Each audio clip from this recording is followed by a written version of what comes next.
Good morning, everyone. I'm getting ready to head out. Maggie and I have enjoyed our journey at Farm of Dreams in Brooksville, Florida. We've had an amazing time. The organizers of this Facebook camping trip did a phenomenal job. Miss Charity and your husband, Mr. O, y'all did a beautiful job.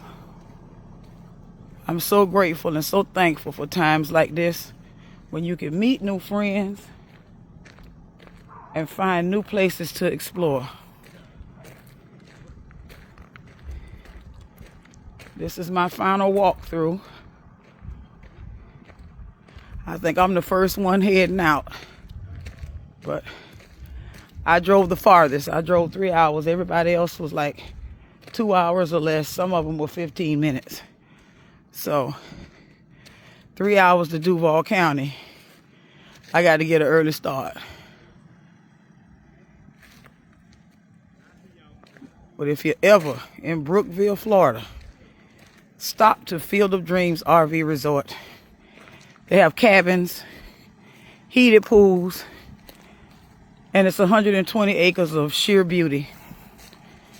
I'm getting on this road, Facebook campers and family. Wish me a safe journey home. Have a great day.